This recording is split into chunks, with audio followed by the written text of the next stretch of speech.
ये अडानी के नाम से हल्ला और मोदी के नाम से हल्ला, और मोदी देश बेचे दे रहा है, 3-4 लोगों को बेचे दे रहा है, ये जो हल्ला है ये केवल राजनीतिक नहीं है। आज दर्शकों को भी बताना चाहूंगा मैं, तो तथ्यों के साथ, ये किसके लिए लड़ रहे हैं, क्यों लड़ रहे हैं, ये आपके बहुत अच्छे से समझ में आ जाएगा। मनीष जी, पहले जरा वो दोनों फोटोएं दिखा दीजिए, दर्शकों को बता दूं, आप लोग चौंक जाएंगे ये हल्ला है किस लिए।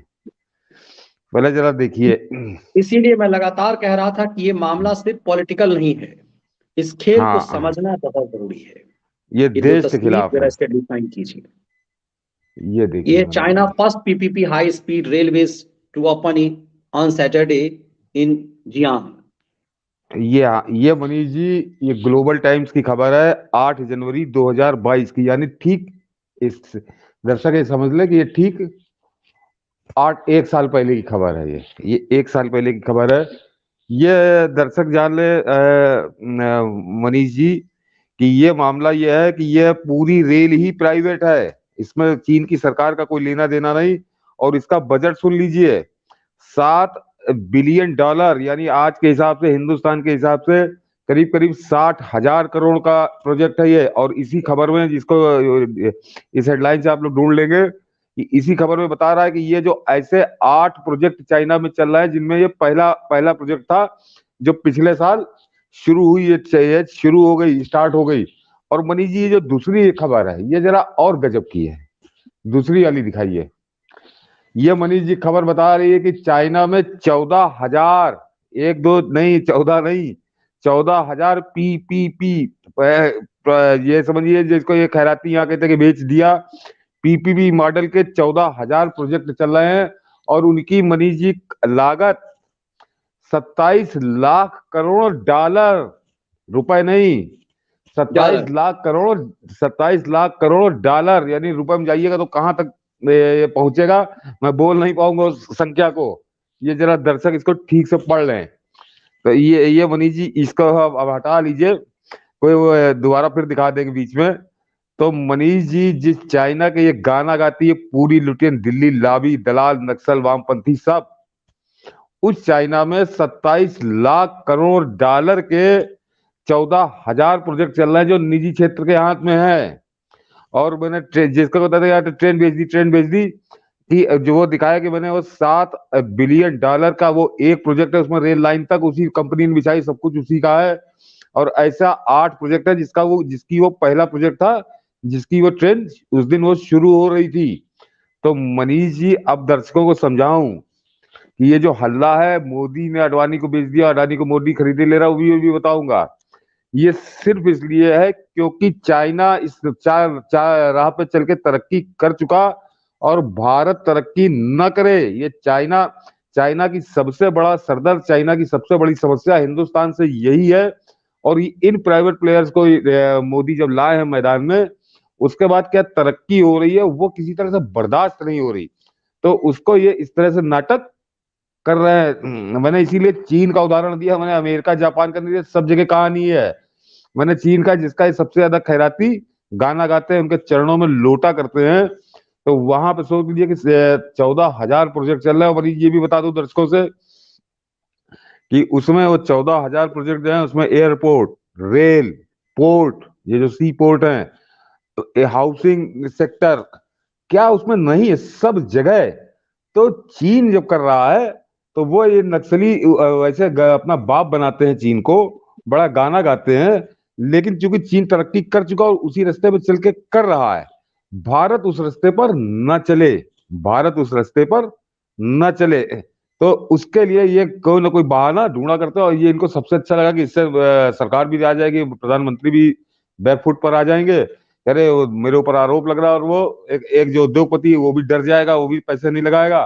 तो इन्होंने ये खेल शुरू किया है पिछले कई वर्षों से, लगातार इनका चल रहा है। तो ये समझ लीजिए कि अडानी, मोदी, और अडानी, अंबानी, मोदी जो बात करते हैं, तो इनका सेकेंडरी है कि राजनीतिक उद्देश्य।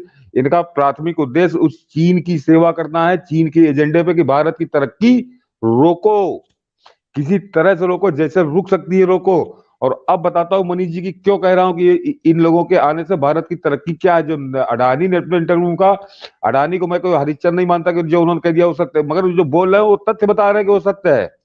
जो जो मनीष जी सबसे ज्यादा दर्शक समझ लें कि 2014 तक इस देश में रिन्यूएबल एनर्जी यानी अक्षय ऊर्जा, जिसको आप कहते हैं solar energy, wind energy, thermal वाली एनर्जी, इस तरह की कुल उत्पादन भारत में 2014 तक बता रहा हूं कि कुल उत्पादन 23,000 मेगावाट था। 23,000 मेगावाट क्लीन एनर्जी, आप जान लीजिए, क्लीन एनर्जी, ग्रीन एनर्जी जिसे कहते हैं। और उसमें जो है मनीष जी, जो सोलर एनर्जी थी, सौर ऊर्जा, उसका हिस्सा 2300 मेगावाट था। 23,000 मेगावाट कुल था, जिसमें थर्मल थर्मल विंड सब, और सोलर एनर्जी केवल 2300 मेगावाट की थी। आज की तारीख में मनीष जी केवल अडानी की जो क्लीन एनर्जी कंपनी है वो 21,000 मेगावाट पैदा कर रही है। केवल एक कंपनी ये 67 साल में 23,000 मेगावाट क्लीन एनर्जी पैदा करने की क्षमता डेवलप कर पाए थे। लेकिन इसी में मनीष जी खेल है, इसी में खेल है कि ऐसा नहीं कि ये कोई खाली अडानी पैदा कर रहा है। देश में जो 23,000 मेगावाट की एनर्जी थी, क्लीन एनर्जी का उत्पादन था, क्षमता थी, वो आज 1,60,000 मेगावाट है। कहाँ 30,000 मेगावाट, कहाँ 1,60,000। तो नरेंद्र मोदी ने, अडानी तो आप 1,60,000 से करिएगा तो बहुत छोटे प्लेयर हो जाएंगे, बड़े हैं, लेकिन उसमें टाटा भी है, सुजलॉन भी है, कुल मिलाकर 4,500 कंपनियां हैं। और वो उसको क्या कहते हैं कि एक वो चरित्र हो गया एनर्जी सेक्टर का। तो वो जो प्राइवेट सेक्टर आया, तो मैंने कहा ना कि 67 साल में 23,000 मेगावाट पैदा कर पा रहे थे, बड़े काबिल थे ये सब, मनमोहन सिंह और राहुल गांधी और उनसे इनके नाना आना सब। तो ये 67 साल में 2014 तक 23,000 मेगावाट पहुंचे थे। नरेंद्र मोदी ने उसको 1,60,000 मेगावाट पहुंचाया है 8 साल में। और उसका उसमें योगदान अडानी जैसों का है, जो अकेले दम पे ये 23,000 पूरी सरकार कर रही थी, कि अकेले दम पे 21,000 मेगावाट तो अडानी ही योगदान कर रहे हैं। तो ये इनको खल रहा है। ये जो चीन का एजेंडा जो है वो भारत की तरक्की है, किसी तरह से भारत उसी तरह से उसके चरणों में लौटता रहे, गरीब गुरबा बना रहे, जैसा 2014 तक लौट रहा था, जैसा 2014 तक लौट रहा था। तो एक तो मनीष जी ये बताया आपको। और दूसरा मनीष जी एक और, ये बहुत एयरपोर्ट को लेके चल, एयरपोर्ट पर भी बाद में आता हूँ, बंदरगाहों को। ये वो अडानी ने जो है एयरपोर्ट सब बेच दिया उसको, सब नहीं बेच दिए मनीष जी, सब नहीं बेच दिए। मुंद्रा पोर्ट तो उस आदमी ने बनाया, ये खुद अपना बनाया है, जमीन केवल सरकार ने दी थी। लेकिन इस तरह के प्राइवेट प्लेयर आने का फर्क क्या पड़ा इस देश को?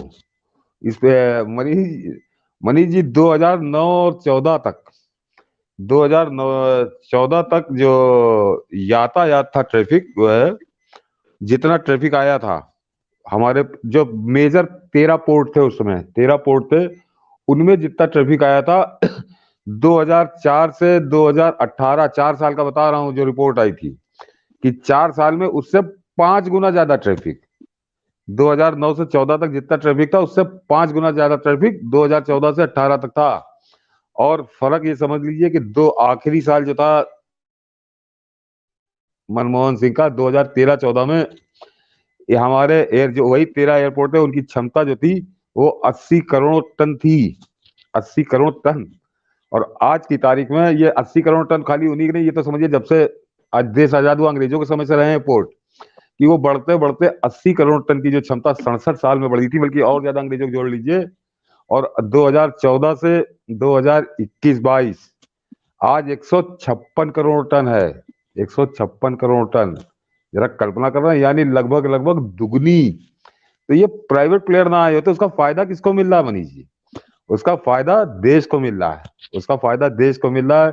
ज्यादा बेहतर कार्य पद्धति हुई है। और ये दर्शकों एक सामान्य उसमें बता दूं कि पहले हमारे यहाँ जो एयरपोर्ट का था, एक जहाज से 2014 तक जो समय निकलता ऑपरेटिंग टाइम, कि एक जहाज को चढ़ाने, सामान उतारने चढ़ाने में 94 घंटे लगते थे मनीष जी, 94 घंटे। आज की तारीख में वो समय घट के 62 घंटे हो चुका है, 62 घंटे। तो जरा सोचिए कितना फर्क पड़ा, 50%। तो उसका फर्क है, और ये इसलिए बहुत महत्वपूर्ण है मनीष जी बंदरगाह, कि हमारा जो इम्पोर्ट एक्सपोर्ट होता है देश का, वो उसका 95% इन्हीं बंदरगाहों के ही माध्यम से होता है। तो समझ लीजिए हमारी अर्थव्यवस्था की रीढ़ है ये बंदरगाह। और उसको इन लोगों ने किस हालत में बना रखा था, कबाड़ ऐसी हालत में, ये आप इस उदाहरण से समझ लीजिए कि 2014 तक जो ये 67 साल में 70 साल में कर रहे थे, वो नरेंद्र मोदी ने 8 साल में कर लिया। तो नरेंद्र मोदी कोई फैंटम नहीं है, उन्होंने इस तरह से लोगों को उसमें इन्वॉल्व किया, और उसका फायदा इस देश को मिल रहा है, इस देश को मिल रहा है। तो ये है असली कहानी, जो चाइना को चुभ रहा है, और वो जान रहा है कि देखिए मनीष जी, किसी सरकार की औकात ही नहीं है।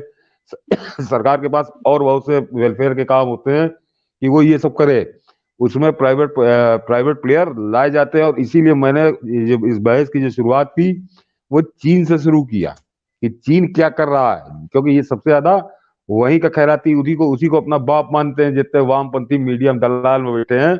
इन दलालों के मुंह पे थप्पड़ की तरह है ये सच्चाई कि 27 लाख करोड़ डॉलर मनीष जी, कल्पना करिए, 2.7 ट्रिलियन डॉलर। तो ये तो वो उस रास्ते पर चल रहा, भारत उस रास्ते पर न चले, भारत उस रास्ते पर न चल पाए। तो और आज अडानी ने अपने इंटरव्यू में एक बात कही मनीष जी, वो बिल्कुल सही थी, कि मैं ये देख रहा हूँ कि 2000 अगले 25-30 साल में भारत 30 ट्रिलियन डॉलर के, यानी मतलब दुनिया में शीर्ष पर होगा, दुनिया में शीर्ष पर होगा। वो इनको बर्दाश्त नहीं हो रहा, और इनसे ज्यादा इनके बाप जो चीन में बैठे हैं उनको बर्दाश्त नहीं हो रही है ये सच्चाई, क्योंकि वो जमीन पे दिख रही है। तो ये उनकी ड्यूटी बजा रहे हैं, और साथ में यहाँ इनसे कांग्रेस के चटकारियां हैं, ये तो उनका उल्लू करे तुम्हारे लिए हम राजनीति को कर रहे हैं। लेकिन जो सच है वो उसका, अडानी अंबानी को गाली देने के पीछे का जो सच है वो ये है मनीष जी।